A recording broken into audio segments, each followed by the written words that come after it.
Sourav coaching সেন্টারে তোমাদের সকলকে স্বাগত। আজ চলে এলাম দ্বাদশ শ্রেণীর চতুর্থ সেমিস্টারের মানিক বন্দ্যোপাধ্যায়ের লেখা হলুদ পড়া গল্পের আলোচনা করতে। যারা এখনো পর্যন্ত আগের ভিডিওগুলো দেখোনি তারা ডেসক্রিপশনে দেওয়া আছে লিঙ্ক, সেখানে ক্লিক করে দেখে নিতে পারো। আমার চ্যানেলে নতুন হয়ে থাকলে চ্যানেলটা সাবস্ক্রাইব করে পাশের বেল আইকনটা বাজিয়ে দিও। আর আমার হোয়াটসঅ্যাপ গ্রুপে জয়েন না হয়ে থাকলে ডেসক্রিপশনে দেওয়া আছে লিঙ্ক, সেখানে ক্লিক করে জয়েন হয়ে যেও, যাতে প্রত্যেকটা ভিডিওর নোটস সবার আগে তোমরা পেয়ে যাও। এবার চলে আসি মূল ভিডিওতে। মূল গল্পতে যাওয়ার আগে কবির সম্পর্কে কিছু কথা বলে ফেলি। কবি মানিক বন্দ্যোপাধ্যায় 19 মে 1908 সালে জন্ম এবং 3রা ডিসেম্বর 1956 সালে মৃত্যু। তিনি একজন ভারতীয় লেখক যাকে 20 শতাব্দীর বাংলা সাহিত্যের অন্যতম প্রধান ব্যক্তিত্ব হিসেবে বিবেচনা করা হয়। তিনি খুব কম বয়সেই সাহিত্য জীবনে প্রবেশ করেন এবং প্রায় 28 বছর বয়সে মৃগী রোগী এবং আর্থিক টানাপোড়েনের সঙ্গে লড়াই করেন। তিনি কিছু কবিতা, প্রবন্ধ ইত্যাদি ছাড়াও উপন্যাস ও ছোট গল্প, কিছু মাস্টারপিস তৈরি করেছিলেন। পাকিস্তানে নির্মিত প্রাথমিক নব্য বাস্তববাদী চলচ্চিত্রগুলোর মধ্যে একটি হলো দ্য ডে শ্যাল ডান, তার গল্পের ওপর ভিত্তি করেই তৈরি। 28 বছর বয়সে তিনি 38টি উপন্যাস, 306টি ছোট গল্প, একটি নাটকের বই, একটি কবিতার বই, একটি সাহিত্যের প্রবন্ধ বই এইসব তিনি লিখেছেন। মানিক বন্দ্যোপাধ্যায় 21 বছর বয়সে তার প্রথম উপন্যাস দিবারাত্রির কাব্য এটি লেখেন। এছাড়াও জননী, পুতুল নাচের ইতিকথা, পদ্মা নদীর মাঝি, শহরতলী, চতুষ্কোণ, চীনা, হলুদ নদী, সবুজ বন এইসব তিনি লিখেছেন। মানিক বন্দ্যোপাধ্যায়ের আসল নাম হলো প্রমোদ কুমার বন্দ্যোপাধ্যায়। মানিক বন্দ্যোপাধ্যায়ের কোন লেখাটা তোমাদের খুব প্রিয় সেটা আমায় কমেন্ট করে জানিও। এবার আসি মূল গল্পে। হলুদ পোড়া গল্পের মূল কাব্যগ্রন্থের নাম হলো হলুদ পোড়া। এবছর কার্তিক মাসের মাঝামাঝি 3 দিন আগে পরে গায়ে দুটো খুন হয়ে গেল। একজন মাঝবয়সী জোয়ান মধ্য পুরুষ এবং 16-17 বছরের একটি রোগা ভীরু মেয়ে।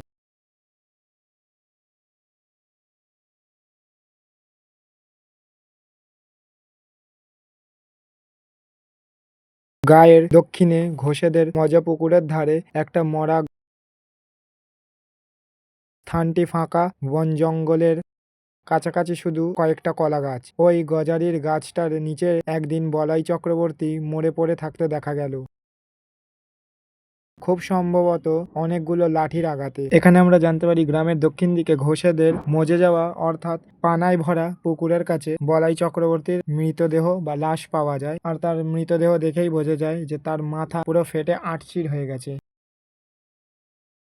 এর থেকেই স্পষ্ট যে তাকে কেউ খুন করেছে। চারিদিকে হইচই পড়ে গেল বটে, কিন্তু লোকে খুব বিস্ময় হলো না। বলাই চক্রবর্তী এই রকম অপমৃত্যুই আশেপাশের 10টা গায়ের লোক প্রত্যাশা অনেকে কামনা করেছিল। অন্যপক্ষে শুভ্রা মেয়েটি খুন হওয়ার দিন হইচই হলো কম, কিন্তু মানুষের বিস্ময় ও কৌতূহলের সীমা রইল না। গেরস্ত ঘরে সাধারণ ঘরোয়া মেয়ে গায়ের লোকের চোখের সামনে আর 10টি মেয়ের মতো বড় হয়েছে। বিয়ের পর শ্বশুর বাড়ি গেছে এবং মাসখানেক আগে যথারীতি বাপের বাড়ি ফিরে এসেছে ছেলে বিয়োবার জন্য। এখানে আমরা জানতে পারলাম বলাই চক্রবর্তীর মৃত্যুতে হইচই অনেক বেশি হলো, কিন্তু কেউ বিস্ময় হলো না। তার কারণ তার এই অপমৃত্যুই হবে এরম কামনা শুধু তারা নয়, তার আশেপাশের 10টা গ্রামও করেছিল। এর থেকে আমরা বুঝতে পারছি বলাই চক্রবর্তীর স্বভাব চরিত্র খুব একটা ভালো ছিল না। অন্যদিকে শুভ্রার মৃত্যুতে মানুষের মধ্যে হইচই কম হলেও মানুষের মনের ভিতর কৌতূহল আর বিস্ময়ের কোনো সীমা রইল না। তার কারণ শুভ্রার মতো এক শান্তশিষ্ট মেয়েকে কেউ খুন করতে পারে এটাই মানুষ ভেবে পাচ্ছে না। আর মানুষের যেই বিষয় জ্ঞান নেই বা যেই বিষয় সঠিক জানে না সেই বিষয়ে জলঘোলা করতে মানুষের খুব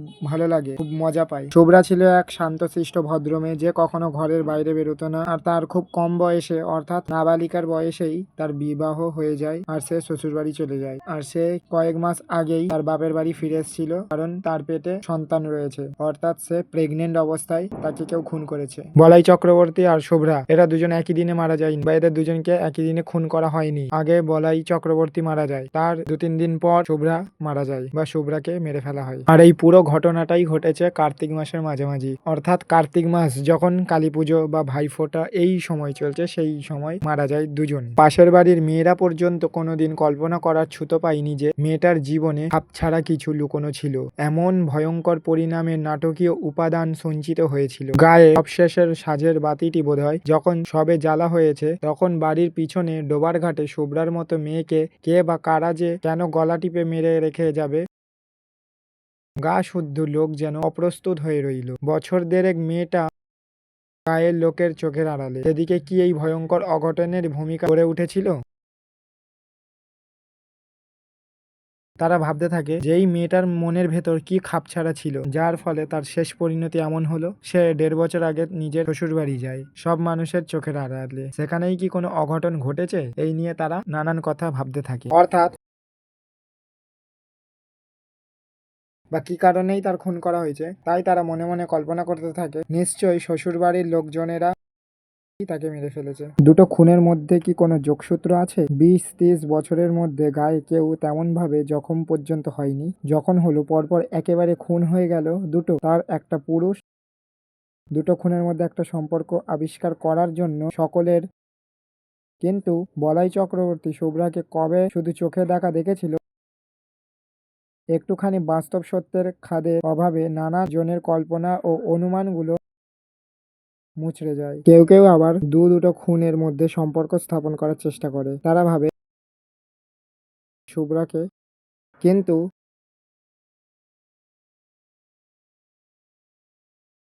যে বলাই চক্রবর্তী কবে শুভ্রাকে নিজের চোখে দেখেছিল সেটাই তাদের মধ্যে কেউ মনে করতে পারে না। তাই তাদের প্রমাণের অভাবে তাদের এই ধারণাটাও মিথ্যে প্রমাণিত হয়। এখান থেকে কবি আমাদের বাস্তব সমাজের চিত্র তুলে ধরছেন, যেখানে যেই দুটো পরিবারের মানুষজন মারা গেল তাদের থেকে গ্রামবাসীর মনের মধ্যে বেশি কৌতূহল যে তাদের দুজনকে মেরেছে কে। আর তারা নিজের মতো করেই গোয়েন্দাগিরি শুরু করে দেয় আর ভাবে যে তারাই হয়তো একে অপরের মধ্যে কোনো না কোনো একটা সম্পর্ক ছিল আর তারাই একে অপরকে খুন করেছে। বলাই চক্রবর্তী সম্পত্তি পেল তার ভাইপো নবীন। 40 টাকার চাকরি ছেড়ে শহর থেকে সপরিবারে গায়ে এসে ক্রমাগত কেঁচড় খুঁটে চশমার কাঁচ মুছতে মুছতে সে পাড়ার লোককে বলতে লাগলো, 50 টাকা রিওয়ার্ড ঘোষণা করেছি। কাকাকে যারা অমন মার মেরেছে তাদের যদি ফাঁসি কাটা ঝুলাতে না পারি। চশমার কাচের বদলে মাঝে মাঝে কেঁচার খুঁটে সে নিজের চোখেও মুছতে লাগলো। বলাই চক্রবর্তীর কোনো উত্তরাধিকার বা কোনো সন্তান ছিল না, তাই তার সমস্ত সম্পত্তি পেল তার ভাইপো, যার নাম নবীন। সে শহরে থাকতো, শহরে 40 টাকার চাকরি করতো। সে সেই 40 টাকার চাকরি ছেড়ে তার সপরিবারকে নিয়ে গ্রামে চলে আসে আর পুরো পাড়াকে বলে দেয় যে যারা তার কাকার খুনিকে ধরে দেবে তাকে 50 টাকার রিওয়ার্ড দেওয়া হবে। সে শহরে 40 টাকার বেতনে চাকরি করতো। হঠাৎ করে সে বলছে সে 50 টাকার রিওয়ার্ড দেবে। এখান থেকেই বোঝা যাচ্ছে যে সে তার কাকার অর্থাৎ বলাই চক্রবর্তীর সম্পত্তি পেয়ে নিজেকে খুব ধনী মনে করছে, তাই সে এত বড় অ্যামাউন্ট দেবে বলে ঠিক করছে। ঠিক 21 দিন গায়ে বাস করার পর নবীনের স্ত্রী দামিনী সন্ধেবেলা লণ্ঠন হাতে রান্নাঘর থেকে উঠোন পার হয়ে শোয়ার ঘরে যাচ্ছে। কোথা থেকে অতি মৃদু একটু দমকা বাতাস বাড়ির পূব কোণে তেঁতুল গাছের পাতাকে নাড়া দিয়ে তার গায়ে এসে লাগলো। দামিনীর হাতের লণ্ঠন ছিটকে গিয়ে পড়লো দক্ষিণ ঘরের দাওয়ায়। উঠোনে আছড়ে পড়ে হাত পা ছুঁড়ে ছুঁড়ে দামিনী দাঁতে দাঁত চেপে গেল। দালানের আনাচে কানাচে ঝড়ো হাওয়া যেমন গুমড়ে গুমড়ে কাঁদে, দামিনীও সেরকম আওয়াজ করতে লাগলো। বলাই চক্রবর্তীর ভাইপো নবীন যখন গ্রামে এসছে তার ঠিক 21 দিনের মাথায় তার স্ত্রী দামিনী সন্ধ্যাবেলা লণ্ঠন হাতে রান্নাঘর থেকে উঠোন পার হতে গিয়েই তার দাঁতে দাঁত লেগে যায় আর তার হাতের লণ্ঠন ছিটকে ওপারে পড়ে যায় আর ভেঙে চুরমার হয়ে যায়। আর সাথে সাথেই শুভ্রার দাদা ধীরেন স্থানীয় স্কুলের মাস্টারি করে। পাশ না করা, ফিজিক্সে অনার্স নিয়ে বিএসসি পাস করে 7 বছর গায়ে স্কুলে জিওগ্রাফি পড়াচ্ছে। প্রথম দিকে প্রবল উৎসাহের সঙ্গে 47 খানা বই নিয়ে লাইব্রেরি বই পড়ে সাধারণ রোগে বিনামূল্যে ডাক্তারি এইসব আরম্ভ করেছিল। গেঁয়ো একটি মেয়েকে বিয়ে করে 2 বছরে 4টি ছেলে মেয়ের সন্তান জন্ম হওয়ায় এখন অনেকটা ঝিমিয়ে গেছে। লাইব্রেরির বইয়ের সংখ্যা 300-তে উঠে গিয়ে থেমে গেছে। তার নিজের সম্পত্তির হিসেব বইয়ের আলমারিতে তালাবদ্ধ হয়ে থাকে, তবে 2-4 জন। বছরে 2-3 বার তরুণ সমিতির মিটিং হয়। 4 আনা 8 আনা ফি নিয়ে এখন সে ডাক্তারি করে, ওষুধও বিক্রি করে। এখানে আরো একজন চরিত্রের কথা জানতে পারি, যে হলো ধীরেন অর্থাৎ শুভ্রার দাদা। সে সেই গ্রামের এক স্কুলেই পড়াশোনা করান, অর্থাৎ তিনি একজন টিচার। আর এছাড়াও তিনি পাশ না করা একজন ডাক্তারও। তিনি ফিজিক্সে অনার্স নিয়ে পড়লেও বিএসসি পাস করলেও 7 বছর ধরে এই গ্রামের স্কুলে তিনি জিওগ্রাফি পড়াচ্ছেন। অর্থাৎ এখান থেকে আমরা জানতে পারছি তাদের অর্থনৈতিক সংকটের ব্যাপারে। তার কারণ সে ফিজিক্সের একজন ভালো স্টুডেন্ট হওয়ার সত্ত্বেও তাকে স্কুলের টিচার হতে হয় জিওগ্রাফির টিচার হিসেবে। এখান থেকে আমরা এটাও জানতে পারছি তিনি বিজ্ঞানের প্রতি আগ্রহ আছে, তাই তিনি বিনামূল্যে ডাক্তারি করা একটা লাইব্রেরিও খুলেছেন। এছাড়াও 7 জন ছেলেকে নিয়ে একটা তরুণ সমিতিও খুলেছে। কিন্তু লাইব্রেরিটা খুব একটা চলে না, আর এখন তার লাইব্রেরিতে কম বেশি করে মোট 300 মতো বই আছে। আর তার সমিতিতেও খুব একটা ভালো সে অ্যাক্টিভ নয়, বছরে মাত্র 2-3 বারই মিটিং হয়। আর কেউ চাঁদা দেয়, আবার কেউ চাঁদা দেয় না। এখান থেকে আমরা বুঝতে পারছি ওই গ্রামের মধ্যে একমাত্র ধীরেনই হলো শিক্ষিত মানুষ আর দীনদরিদ্র বা গরিবদের কথা ভাবে। তাই সে গরিবের কথা ভেবে এতদিন বিনামূল্যে চিকিৎসার ব্যবস্থা করেছে। কিন্তু এখন তার পরিবার বড় হয়েছে, 2 বছরে সে 4টে সন্তানের বাবা হয়ে গেছে। এই কারণে তাদের পেটে অন্ন জোগাড় করার জন্য সে এখন ওষুধ বিক্রি করে, তাও আবার খুব কম মূল্যে। এতদিন সে গ্রামবাসীর কথা ভেবে বিনামূল্যে চিকিৎসার ব্যবস্থা করেছে, এখন গ্রামবাসী তার কথা ভেবে তার থেকে কম মূল্যে ওষুধপাতি কেনা উচিত বলে সে এখন মনে করছে। ধীরেনকে যখন ডেকে আনা হলো, কলসি কলসি জল ঢেলে দামিনীর মূর্ছা ভাঙা হয়েছে, কিন্তু সে তাকাচ্ছে অর্থহীন দৃষ্টিতে, আপন মনে হাসছে আর কাঁদছে, এবং যারা তাকে ধরে রেখেছিল তাদের আঁচড়ে কামড়ে পালিয়ে যাওয়ার চেষ্টা করছে। ধীরেন গম্ভীর চিন্তিত মুখে বললে, সাপুরের কৈলাস ডাক্তার বাবুকে একবার ডাকা দরকার। আমি চিকিৎসা করতে পারি, তবে কি জানেন, আমি তো পাশ করা ডাক্তার নই, দায়িত্ব নিতে ভরসা হচ্ছে না। বলাই চক্রবর্তীর অনুগ্রহে বহুকাল সপরিবারে পরিপুষ্ট হয়েছে। তিনি বললেন, ডাক্তার কি হবে? তুমি আমার কথা শোনো বাবা নবীন, কুঞ্জকে অবিলম্বে ডেকে পাঠাও। গায়ে যারা ভিড় করেছিল তারা প্রায় সকলেই বুড়ো ঘোষালের কথায় সাই দিল। নবীন জিজ্ঞেস করলো, কুঞ্জ কত নেয়? ধীরেন বলল, ছি, ওসব দুর্বুদ্ধি করো না নবীন, এটা অসুখ, অন্য কিছু নয়। লেখাপড়া শিখেছ, জ্ঞান বুদ্ধি আছে বলে কুঞ্জকে চিকিৎসার জন্য ডেকে পাঠাবে? ধীরেন দামিনীর অবস্থা দেখে গম্ভীর ভাবে বলে, সাপুরের কৈলাস ডাক্তারকে একবার ডাকা দরকার। আমি চিকিৎসা করতে ভরসা পাচ্ছি না, কারণ আমি পাশ করা ডাক্তার নই। এর থেকে বোঝা যাচ্ছে যে ধীরেন কতটা সৎ। কিন্তু তখনই পঙ্কজ ঘোষাল, যে বলাই চক্রবর্তীর অনুগ্রহে সপরিবারে পরিপুষ্ট হয়েছে, অর্থাৎ যে বলাই চক্রবর্তীর দালালি করে বা তার চটি চেটে এসছে আর টিকে গেছে, সে তখন হঠাৎ করে বলে, ডাক্তার ডাক্তার এসে কি করবে এখানে? এখানে তো কুঞ্জকে ডাকা উচিত, আর কুঞ্জ হলো তান্ত্রিক বা পুরোহিত। এর থেকে আমরা এটা বুঝতে পারলাম যে বুড়ো পঙ্কজ ঘোষাল ছিল একজন অশিক্ষিত, অন্ধবিশ্বাসী এবং কুসংস্কারে আচ্ছন্ন। একটা মেয়ে রোগে আক্রান্ত হয়েছে, সে ডাক্তারের কাছে তার যাওয়া উচিত, কিন্তু তাকে ডাক্তারের কাছে না পাঠিয়ে একটা তান্ত্রিককে ডাকা হচ্ছে তার চিকিৎসা করার জন্য। এছাড়াও নবীনে একটা অশিক্ষিত মানুষ, যে বুড়ো পঙ্কজ ঘোষালকে সাপোর্ট করছে। শুধু পড়াশোনা জানলেই বা উচ্চশিক্ষিত হলেই তার মধ্যে জ্ঞান বুদ্ধি আসে না, যেটা এখানে জলজান্ত প্রমাণ হচ্ছে নবীন নিজেই। তার কারণ সে পড়াশোনা শিখেও অন্ধবিশ্বাসে বিশ্বাস করত। যেখানে একজন অসুস্থ হয়েছে তাকে ডাক্তারের কাছে যাওয়া উচিত, তার জায়গায় সে নিজেও মূর্খের মতো কাজ করছে আর তান্ত্রিককে ডাকার কথা ভাবছে। একমাত্র নবীনই হলো শিক্ষিত, যে শুরু থেকে বলে যাচ্ছে ডাক্তারকে ডাকতে। নবীন আমতা আমতা করে বলল, এসব খাপ ছাড়া অসুখে ওদের চিকিৎসাই ভালো ফল দেয় ভাই। বয়সে নবীন 3-4 বছরের বড়, কিন্তু এককালে দুজনে একসঙ্গে স্কুলে একই ক্লাসে পাশাপাশি বসে লেখাপড়া করত। বোধহয় সেই খাতিরে কৈলাস ডাক্তার ও কুঞ্জ মাঝি দুজনকে আনতে নবীন লোক পাঠিয়ে দিল। ধীরেন আর নবীন একসাথে একই স্কুলে পড়তো, কিন্তু নবীন ধীরেনের থেকে 3-4 বছরের বড়। যেহেতু তারা দুজন একসাথে পড়তো, তাই নবীন ধীরেনের কথাটাও রাখলো আর বুড়ো ঘোষালের কথাও রাখলো। তাই সে ডাক্তার আর ওঝা দুজনকেই একসাথে ডাকলো। লোক পৌঁছবার আগেই সে খবর পেয়েছিল চক্রবর্তীদের বউকে অন্ধকারে অশরীরী শক্তি আয়ত্ত করেছে। কুঞ্জ নামি গুণিন, তার আরো অনেকে এসে ভর সাজে ভর করেছে, সহজে ছাড়বে না। ওই বলে সকলকে ভয় দেখিয়ে সঙ্গে সঙ্গে আবার অভয় দিয়ে কুঞ্জ বলল, তবে ছাড়তে তো হবে, এই শেষ তো। কুঞ্জ মাঝির সাথে তো চালাকি চলবে না। ডাক্তারের আগে কুঞ্জই আগে আসে, তার কারণ কুঞ্জ কোনো একভাবে জেনে গেছিল যে শরীরে ভূতে ভর করেছে, তাই কুঞ্জ সবার আগে ছুটে চলে আসে। সে এসে নিজের জাদু খেলা দেখাতে পারে, শুরু করে দেয় আর এসে বলে যে এর ওপর খুব বড় একটা ভয়ঙ্কর ভূতে ভর করেছে। এই বলে সে নিজেকে সবার সামনে মহান ঘরের দাওয়া থেকে সকলকে উঠোনে নামিয়ে দেওয়া হলো। বিড়বিড় করে মন্ত্র পড়তে পড়তে কুঞ্জ দাওয়ায় জল ছিটিয়ে দিল। দামিনীর এলো চুল শক্ত করে বেঁধে দেওয়া হলো। দামিনীর না রইল বসার উপায়, না রইল পালাবার কোনো ক্ষমতা। তাকে আর কারোর ধরে রাখবার প্রয়োজন রইল না। নড়তে গিয়ে চুলে টান লাগায় দামিনী আর্তনাদ করে উঠতে লাগলো। কুঞ্জ টিটকারি দিয়ে দিয়ে বলতে লাগলো, রাও বাছাধন রাও, এক্ষুনি হয়েছে কি, মজাটা টের পাওয়াচ্ছি তোমায়। ধীরেন প্রথম দিকে করেছিল, বাধা দিয়ে লাভ নেই, গায়ের লোক কথা শোনে না, বিরক্ত হয়। এবার সে আর ধৈর্য ধরে রাখতে পারলো না। তুমি কি পাগল হয়ে গেছো নবীন? তুমি চুপ করো ভাই। পুরো গোটা গ্রামবাসীর মতো দামিনীর শরীরে ভূতে ভর করেছে, তাই সে যাতে পালাতে না পারে সেই কারণে তার চুলের মুঠি ধরে খুঁটিতে বেঁধে দেওয়া হয়। আর সে যখন পালানোর চেষ্টা করে তখন তার চুলে টান পড়ে আর সে নিস্তেজ হয়ে যায়। এই ঘটনাটা দেখে ধীরেন খুব রাগ করে আর সে নিজেকে আর সহ্য করতে না পেরে বলে, তুমি কি পাগল হয়ে গেছো নবীন? পুরো গোটা গ্রামবাসীর মধ্যে কারোর কিছু যায় আসে না যে দামিনীর কত কষ্ট হচ্ছে। ধীরেন পর হয়েও সে তাকে সাহায্য করার জন্য এগিয়ে আসছে, কিন্তু নবীন তাকে চুপ করিয়ে রাখছে। একেই বলা হয় শত্রু বিভীষণ, কারণ এখানে নবীন তার স্বামী হয়েও বিভীষণের মতো কাজ করেছে আর তার স্ত্রীকে কষ্ট সহ্য করতে হচ্ছে। উঠানে 30-35 জন পুরুষ ও নারী এবং গোটা 5 লণ্ঠন জড়ো হয়েছে। মেয়েদের সংখ্যা খুব কম, যারা এসেছে বয়সও তাদের বেশি। কম বয়সী মেয়েরা আসতে সাহস পায়নি, অনুমতিও পায়নি। যদি ছোঁয়াচ লাগে, নজর লাগে, অপরাধ হয়। মন্ত্রমুগ্ধের মতো এতগুলো মেয়ে পুরুষ দাওয়ার দিকে তাকিয়ে ঘেঁষাঘেঁষি করে দাঁড়িয়ে থাকে। এই দুর্লভ রোমাঞ্চ থেকে তাদের বঞ্চিত করার ক্ষমতা নবীনের নেই। দাওয়াটি যেন স্টেজ, সেখানে যেন মানুষের জ্ঞান বুদ্ধি অতীত রহস্যকে সহজবোধ্য নাটকের রূপ দিয়ে অভিনয় করা হচ্ছে। ঘরের দুয়ারে কুঞ্জ যেন আমদানি করেছে জীবনের শেষ সীমানার উপরের ম্যাজিক।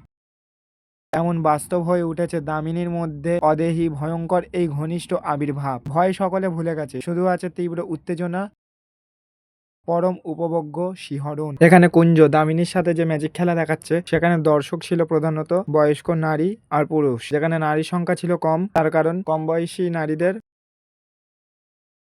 কারণ তাদের মতামত ছিল যে যদি তারা আসে তাহলে তাদের এই রোগ বা এই ভূতটা তাদের গায়ে চলে আসবে। এই কারণে তারা কেউ আসতে পারেনি। কিন্তু যারা ছিল তাদেরকে দমিয়ে রাখা বা আটকাবারও ক্ষমতা নবীনের ছিল না। আর মানুষের মধ্যে ভয়টা উড়ে গিয়ে, তার কারণ সবার মনে একটাই প্রশ্ন, বা কে প্রবেশ করেছে। এক পা সামনে এগিয়ে, পাশে সরে, পিছু হটে, সামনে পিছনে দুলে দুলে কুঞ্জ দুর্বোধ্য মন্ত্র আওড়াতে থাকে। মালসাতে আগুন করে তাতে সে একটি দুটি শুকনো পাতা আর শিকড় পুড়াতে দেয়। চামড়া পোড়ানোর মতো একটা উৎকট গন্ধে চারিদিক ভরে যায়। দামিনীর আর্তনাদ ও ছটপটানি ধীরে ধীরে কমে যাচ্ছিল। এক সময় কুটিতে পিঠ ঠেকিয়ে কাঠ হয়ে দাঁড়িয়ে এসে বোঝা বোঝা চোখে কুঞ্জর দিকে তাকিয়ে নিস্তব্ধ হয়ে রইল। কুঞ্জ নিজের জাদু খেলা শুরু করে দেয়। সে মালসার মধ্যে গাছের পাতা, শিকড় এইসব পুড়িয়ে একটা বিকট গন্ধ সৃষ্টি করে, আর সেটা দামিনী নাকের সামনে নিয়ে যায়। আর দামিনী সেটার ঘ্রাণ নিয়ে আর্তনাদ করতে করতে, ছটপট করতে করতে কিছুক্ষণ পরে সে নিস্তেজ হয়ে যায় আর খুঁটির মধ্যে চুপচাপ দাঁড়িয়ে থাকে। তখন একটা কাঁচা হলুদ পুড়িয়ে কুঞ্জ তার নাকের কাছে ধরলো। দামিনী ঢুলু ঢুলু চোখে ধীরে ধীরে বিস্ফারিত হয়ে উঠল। সর্বাঙ্গে ঘন ঘন শিহরণ বয়ে যেতে লাগলো। কে তুই? বল, কে তুই? আমি শুভ্রা, আমায় মেরো না। চাটুজ্জে বাড়ির শুভ্রা যে খুন হয়েছে? হ্যাঁ গো হ্যাঁ, আমায় মেরো না। নবীন দাওয়ার এক পাশে দাঁড়িয়ে ছিল। তার দিকে মুখ ফিরিয়ে কুঞ্জ বলল, ব্যাপার বুঝলেন কর্তা? উঠান থেকে চাপা গলায় বুড়ো ঘোষাল নির্দেশ এলো। কে খুন করেছিল? শুধাও কুঞ্জ। ওহে কুঞ্জ, শুনছো?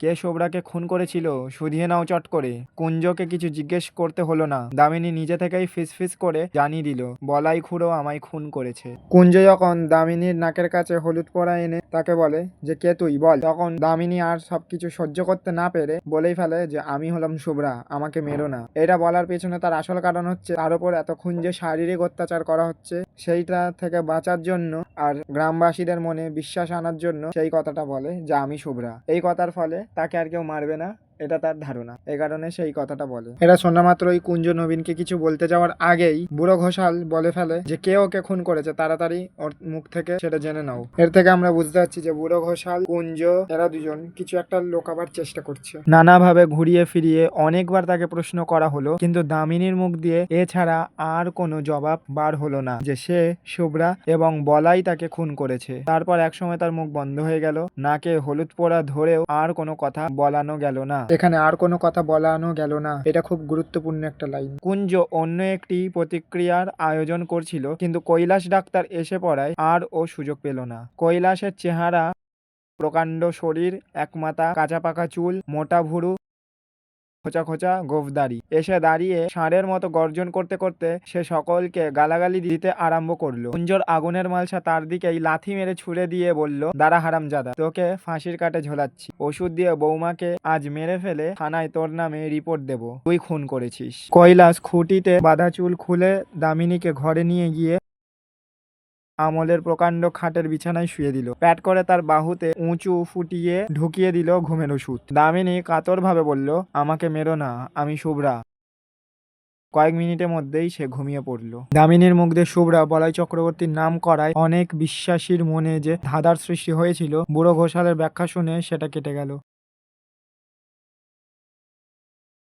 কিন্তু শুধু জ্যান্ত মানুষ কি মানুষের গলা টিপতে পারে? আর কিছু পারে না? শ্মশানে মশানে দিনক্ষণে প্রকৃতির সংযোগ যোগাযোগ ঘটলে পথ ভোলা পথিকের ঘাড় তবে মাঝে মাঝে কুঞ্জ আরো কয়েকবার চেষ্টা করে দামিনীর মুখ দিয়ে আরো কিছু বের করার, কিন্তু দামিনী আর কিছু বলে না। তখনই হঠাৎ কুঞ্জ আরো কিছু আয়োজন করার আগেই কৈলাস ডাক্তারবাবু চলে আসে, আর সেখানে এসে সে খুব রেগে যায় আর রেগে গিয়ে ধমকি দেয়, আমি নিজের হাতে বৌমাকে খুন করে তোর নামে দোষ দেবো। এই বলে সে দামিনীকে ঘরে নিয়ে যায় এবং তাকে চিকিৎসা করে আর একটা ঘুমের ওষুধ দিয়ে দেয়। তখনো পর্যন্ত দামিনী সেই ইঞ্জেকশনের কারণে বলে যে আমি শুভ্রা, আমি চাটুর্যে বাড়ির শুভ্রা। এর থেকে আরো একবার প্রমাণিত হলো যে দামিনীর মধ্যে কোনো ভূত ঢোকেনি, তাকে সবাই এত শারীরিকভাবে এবং মানসিকভাবে অত্যাচার করার ফলে সে নিজের মুখে এই কথাটা বলতে বাধ্য হয়। এছাড়াও বুড়ো ঘোষাল পুরো গ্রামবাসীকে এটা জানিয়ে দেয়, যেহেতু দামিনীর মুখে শুভ্রার কথা এসছে এবং বলেছে যে সে বলাই চক্রবর্তী তাকে হত্যা করেছে, কিন্তু বলাই চক্রবর্তী শুভ্রার মরে যাওয়ার 3 দিন আগে মারা গেছে, তাই সে সরাসরি কাউকে মারতে পারবে না। তার মানে নিশ্চয়ই সে কারোর ভিতরে প্রবেশ করে তারপরে তাকে হত্যা করেছে, আর তার এই মতামতটা পুরো গোটা গ্রামবাসী স্বীকার করে নেয়। ব্যাখ্যাটা দেওয়া উচিত ছিল কুঞ্জগুণিনের। বুড়ো ঘোষাল আগেই সকলকে শুনিয়ে দেওয়াতে জোর গলায় তাকে সমর্থন করেই নিজের মর্যাদা বাঁচানো ছাড়া আর উপায় রইল না। তবে কথাটাকে সে ঘুরিয়ে দিল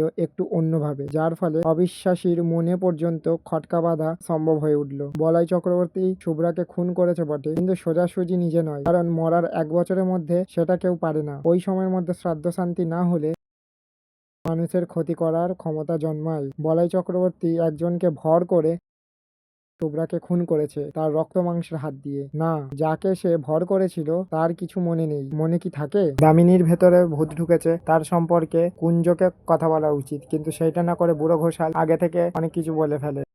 কুঞ্জ নিজের মর্যাদা রক্ষা করার জন্য ঘোষালের কথাকে সহমত জানায়, কিন্তু সে একটু ঘুরিয়ে কথা বলে যে যেহেতু বলাই চক্রবর্তী আগে মারা গেছে, তার 3 দিন পরে শুভ্রা মারা গেছে, তাই বলাই চক্রবর্তী সরাসরি তাকে মারেনি, সে কারোর ওপর ভর করে মেরেছে। তার কারণ 1 বছরের মধ্যে শ্রাদ্ধ শান্তি না হলে তার এরম ক্ষমতা জন্মায়, আর যাকে তার এখন কিছুই মনে নেই। এর থেকে সে নিজেকেও সেভ করছে আর যে আসল ক্রিমিনাল তাকেও সেভ করছে। এক রাত্রে অনেক কান ঘুরে পরদিন সকালে এই কথাগুলি ধীরেনের কানে গেল। অগ্রাণের উজ্জ্বল মিঠে রোদ তখন চারিদিকে ছড়িয়ে আছে।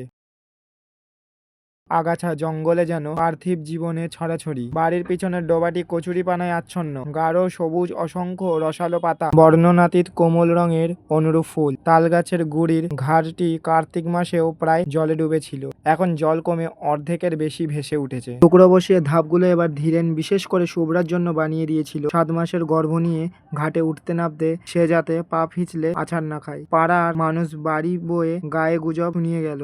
আবেষ্টনীর প্রভাবে উদ্ভট কথাগুলোর সঙ্গে সঙ্গে ধীরেনের মন থেকে বাতিল হয়ে গেল। ক্ষুব্ধ হওয়ার অবসরও সে পেল না। বলাই চক্রবর্তী শুভ্রাকে মেরেছে অন্যের শরীরে ভর করে, এই কথাটা ঘুরতে ঘুরতে ধীরেনের কানেও চলে আসে, কিন্তু ধীরেন পাড়া প্রতিবেশীদের এইসব গুজবে কান না দিয়ে বা সে এইসব কথাকে পরোয়া না করে তার মনে একটাই প্রশ্ন আসতে থাকে, যে আসল খুনি সে শুভ্রাকে মারার জন্য কিভাবে এই ঘাটে এলো। এর থেকে আমরা ধীরেনের শিক্ষিত হওয়ার মানসিকতার পরিচয় পাই। তার কারণ লোকের কথা গায়ে না মেখে সে নিজের যুক্তি বুদ্ধি দিয়ে বিচার করছে যে কে তার বোনকে খুন করেছে। ডোবার কোন দিক থেকে কিভাবে কে সেদিন সন্ধ্যায় ঘাটে এসেছিল, কেন এসেছিল, এই পুরো ভাবনা সে ভাবছিল অনেকক্ষণ থেকে। তাই সে ভাবতে লাগলো, একমাত্র এই ভাবনা তাকে অন্যমনস্ক করে দেয়। ক্ষোভ ও বিষাদের এত প্রাচুর্য এখন যে মাঝে মাঝে কিছুক্ষণের জন্য অন্যমনস্ক হতে না পারলে তার অসহ্য কষ্ট হয়। অন্য কোনো বিষয়ে তার মন বসে না। ভাতের থালা সামনে ধরে নিয়ে শান্তি বলল, আমার কিন্তু মনে হয় তাই হবে, নইলে কটমট করে তাকিয়ে ধীরেন, চুপ, যা খুশি মনে হোক তোমার, আমায় কিছু বলবে না, খবরদার। ধীরেন সবসময় একটাই কথা ভাবতে থাকে যে কোন দিক থেকে কিভাবে কে আর কেন তার বোনকে এইভাবে।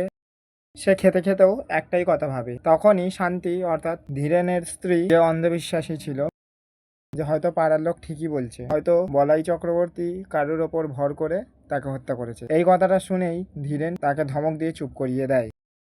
যাদের সঙ্গে দেখা হলো মুখে তারা কিছু বলল না, কিন্তু তাদের তাকানোর ভঙ্গি যেন আরো স্পষ্ট। জিজ্ঞাসা হয়ে উঠল, কথাটা তুমি কিভাবে নিয়েছো শুনি? দোষমোচনের জন্য দরকারি ক্রিয়াকর্মের বিষয় আলোচনা করলেন, উপদেশ দিলেন, বিশেষ করে বলে দিলেন যে স্কুল থেকে ফিরবার সময় তার বাড়ি থেকে সে যেন নিজের ও বাড়ি সকলের ধারণের জন্য মাদুলি নিয়ে যায়। স্কুলে পা দেওয়ার পর থেকে ধীরেনের মনে হতে লাগলো বিশিষ্ট অভ্যাগত স্কুল পরিদর্শন করতে এসেছে। অভ্যস্ত অস্তিত্বকে আজ এক মুহূর্তের জন্য কেউ ভুলতে পারছে না। ধীরেনের এমন অনুভূতি হওয়ার প্রধান কারণ হচ্ছে পুরো গোটা গ্রামবাসী তাকে দোষারোপ করছে। অর্থাৎ গ্রামবাসীরা মনে করছে নিশ্চয় বলাই চক্রবর্তীর ভূত ধীরেনের শরীরে প্রবেশ করেছে আর সেই তার বোনকে হত্যা করেছে। আর যেহেতু যার শরীরের মাধ্যমে সে হত্যা করেছে তার কিছু মনে থাকবে না, ধীরেনেরও এখন কিছুই মনে নেই। প্রথম ঘন্টাতেই ক্লাস ছিল। অর্ধেক ছেলে আড়ষ্ট হয়ে বসে আছে, বাকি অর্ধেক নিজেদের মধ্যে গুজগাছ ফিসফাস করছে। নিজেকে জীবন্ত ব্যাঙের মতো মনে হচ্ছিল। বইয়ের পাতা চোখে রেখে ধীরেন পড়তে লাগলো। চোখ তুলে ছেলেদের দিকে তাকাতে পারলো না। ঘন্টা কাবার হতেই হেডমাস্টার ডেকে পাঠালেন। তুমি 1 মাসের ছুটি নাও ধীরেন। 1 মাসের ছুটি? মথুরবাবু এইমাত্র বলে গেলেন আজ থেকে ছুটি পাবে। আজ আর তোমার পড়িয়ে কাজ নেই। মথুরবাবু স্কুলের সেক্রেটারি। মাইল খানেক পথ হাঁটলেই তার বাড়ি পাওয়া যায়। চলতে চলতে মাঝপথে ধীরেনের মাথাটা কেমন ঘুরে উঠলো। কদিন থেকে হঠাৎ চেতনায় ঝাঁকি লেগে মাথাটা তার এইরকম ঘুরে উঠছে। চিন্তা ও অনুভূতির আকস্মিক পরিবর্তনের সঙ্গে এই ঝাঁকি লাগে, অর্থাৎ এমন ঝাঁকি লেগে তার চিন্তা ও অনুভূতি বদলে যায়। গাছতলায় কিছুক্ষণ বিশ্রাম করে সে বাড়ির দিকে পা বাড়ালো। মথুরবাবু এখন হয়তো খেয়ে দেয়ে বিশ্রাম করছেন। এখন তাকে বিরক্ত করা উচিত হবে না।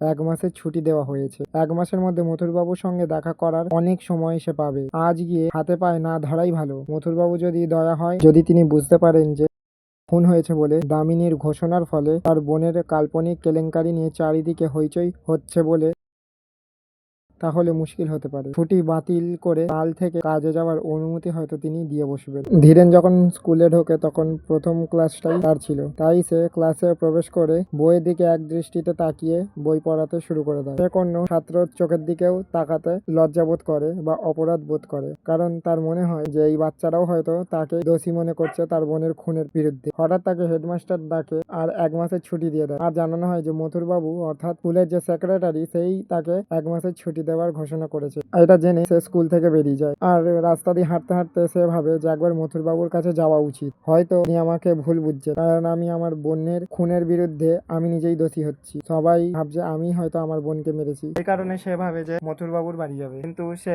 মাঝ রাস্তায় এতটাই ক্লান্ত হয়ে যায় যে একটা গাছের গুঁড়িতে শুয়ে পড়ে। যখন সে শুয়ে ওঠে তখন অনেকটা বেলা হয়ে যায়। সে ভাবে হয়তো এখন খেয়ে দিয়ে মথুরবাবু ঘুমিয়ে পড়েছে, তাই এখন না যাওয়াটাই ভালো, হাতে পায়ে না ধরাটাই ভালো। অন্যদিন গেলে কোনো অসুবিধা হবে না। এতক্ষণ খেয়াল হয়নি, এখন সে বুঝতে পেরেছে নিয়মিতভাবে প্রতিদিন স্কুলে ছেলেদের পড়ানোর ক্ষমতা তার নেই। মথুরবাবুর সামনে গিয়ে দাঁড়াতে লজ্জা হচ্ছে। চেনা মানুষের সঙ্গে দেখা হয়ে যাবার ভয় মাঠের পথ ধরে বাড়ি চলেছে। বাড়ি গিয়ে ঘরের মধ্যে লুকোতে হবে। দুর্বল শরীরটা বিছানায় লুটিয়ে দিয়ে ভারী মাথাটা বালিশে রাখতে হবে। এখান থেকেই ধীরেন আস্তে আস্তে পরিবর্তন হতে শুরু করে। সে লোকের কথা এত শুনে ফেলেছে যে তারও এবার এখন নিজের প্রতি বিশ্বাস উঠে যায়। আর সে ভাবে তার হয়তো পড়াবার আর ক্ষমতা নেই। সে লোকের সামনে দাঁড়াতেও লজ্জাবোধ করছে, তাই সে বাড়ি গিয়ে লুকাবার পরিকল্পনা করছে। যখন কোনো একটা মানুষের সাথে প্রতিনিয়ত কোনো খারাপ কিছু হতে থাকে তখন তার মধ্যে ইতিবাচক জিনিসটা বা ইতিবাচক ভাবনাটাই কাজ করা বন্ধ করে দেয়। সে সবসময় ভাবে হয়তো সত্যি সে আনলাকি পারসন, হয়তো সত্যি তার কপালটা খারাপ, তাই তার সাথে এতই খারাপ জিনিস হচ্ছে। সারা দুপুর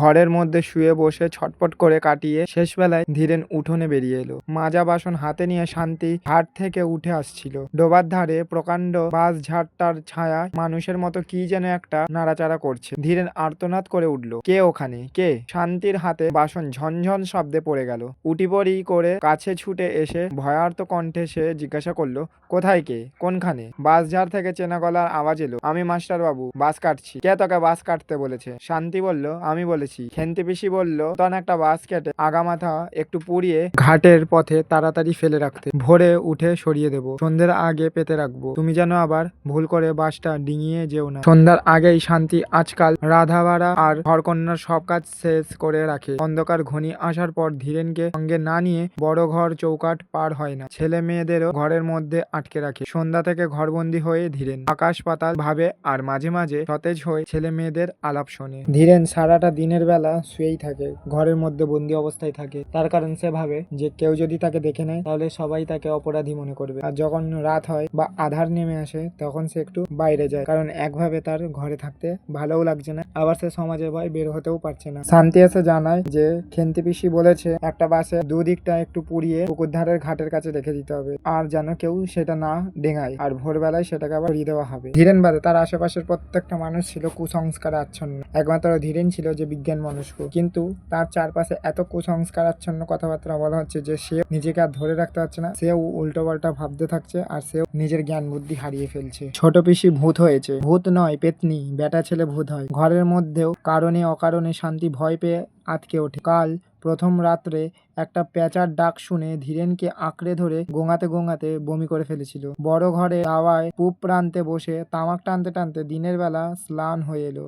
এখানে বসে ডোবার ঘাট আর দুধারের বাঁশঝাড় ও জঙ্গল দেখা যায়। জঙ্গলের পর সেনেদের কলাবাগান, সেনেদের কাছারি ঘরের পাশ দিয়ে দূরে বোসদের মজা পুকুরের তীরে মরা গাছারি গাছটার ডগা চোখে পড়ে। অন্ধকার হবার আগেই কুয়াশার প্রথম গাছটা তারপর সেনেদের বাড়ির আবছা হয়ে ঢেকে পড়ে গেল। তুমি কি আর ঘাটের দিকে যাবে? শান্তি জিজ্ঞাসা করলো। না, তবে বাঁশ পেতে দাও। বাঁশটা পাততে হবে না। শান্তি কয়েক মুহূর্ত চুপ করে রইল। তোমার চোখ লাল হয়েছে? টকটকে লাল হোক। ধীরেন আর এইসব সহ্য করতে পারে না, তাই সে ঘর থেকে বেরিয়ে যাওয়ার চেষ্টা করে। তখনই তার স্ত্রী এসে বলে যে তুমি কি আর ঘাটের দিকে যাবে? যদি না যাও তাহলে গিয়ে বাঁশটা পেতে দাও। তখন ধীরেন রেগে গিয়ে বলে কোনো বাঁশ পাততে হবে না। তখন শান্তি লক্ষ্য করে দেখে যে ধীরেনের চোখ মুখ লাল হয়ে যাচ্ছে। আর তার চোখ মুখ লাল হয়ে যাওয়ার পিছনে একটাই কারণ, ধীরেন যেহেতু বেশ কয়েক রাত ঘুমোয়নি, সে সারাক্ষণ একটাই চিন্তা করতো যে কে তার বোনকে হত্যা করেছে, তাই তার ঠিকমতো ঘুম হয়নি, তার চোখের নিচে কালি পড়ে গেছে। কিন্তু শান্তি ভাবছে হয়তো ধীরেনের শরীরে আস্তে আস্তে কোনো কিছু ভর করছে। শোয়ার ঘর আর রান্নাঘরের ভিটের সঙ্গে দুটি প্রান্ত ঠেকিয়ে শান্তি নিজেই বাঁশটা পেতে দিল। কাঁচা বাঁশের দুই প্রান্তে খানিকটা পুড়িয়ে দেওয়া হয়েছে। অশরীরী কোনো কিছু এ বাঁশ ডিঙোতে পারবে না। ঘাট থেকে শুভ্রা যদি বাড়ির উঠোনে আসতে চায়, এই বাঁশ পর্যন্ত এসে ঠেকে যাবে। আলো জ্বালার আগেই ছেলে মেয়েদের খাওয়া শেষ হলো। সন্ধ্যাদীপ না জেলে শান্তি নিজের খাওয়ার উপায় নেই। ভালো করে সন্ধ্যা হওয়ার আগেই সে তাড়াতাড়ি দ্বীপ জেলে ঘরে ঘরে দেখিয়ে তাকে ফু দিল। নিজে খেয়ে ধীরেনের ভাত বেড়ে ঢাকা দিয়ে রেখে রান্নাঘরে তালা দিয়ে ঘরে গিয়ে ঢুকলো। বিকেলে আজকাল সে মাছ রান্না করে না। এঁটো কাটা নাকি অশরীরী আত্মাকে আকর্ষণ করে। খাওয়ার হাঙ্গামা খুব সংক্ষেপে, সহজে এবং অল্প সময় সম্পন্ন হয়ে যায়। ঘরে আসবে না? না। তখনও আকাশ থেকে আলোর শেষ আভাটুকু মুছে যায়নি। আরও কয়েকটি দেখা দিতে দিতে আবার হারিয়ে যাচ্ছে। আর 1 মিনিট কি 2 মিনিটের মধ্যে জীবিতদের সঙ্গে মৃতের সংযোগ স্থাপনের সবচেয়ে প্রশস্ত সময় সন্ধ্যা। ভর সন্ধ্যাবেলা শুভ্রা দামিনীকে আশ্রয় করেছিল। আজ সন্ধ্যা পার হলে রাত্রি আরম্ভ হয়ে গেলে চেষ্টা করেও শুভ্রা হয়তো তার সঙ্গে কথা বলতে পারবে না। আর দেরি না করে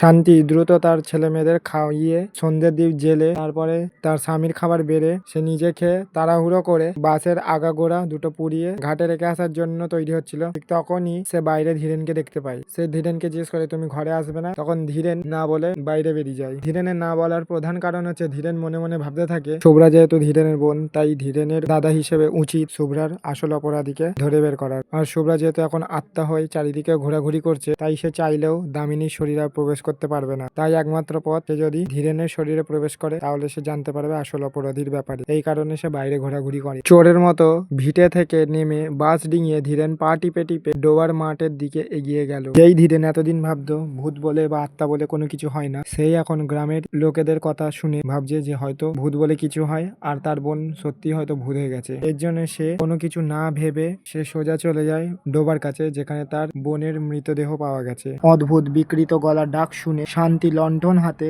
ঘর থেকে বেরিয়ে এলো। বাঁশের ওপারে দাঁড়িয়ে হিংস্র জন্তুর চাপা গর্জনের মতো গভীর আওয়াজে ধীরে তার নিজের নাম ধরে ডাকাডাকি করছে। গেঞ্জি আর কাপড়ে কাদা আর রক্ত মাখা, ঠোঁট থেকে চিবুক বেয়ে ফোঁটা ফোঁটা রক্ত গড়িয়ে পড়ছে। বাঁশটা সরিয়ে দাও, ডেঙিয়ে এসো, বাঁশ ডেঙিয়ে চলে এসো। কি হয়েছে, পড়ে গেছো নাকি? ডিঙোতে পারছি না।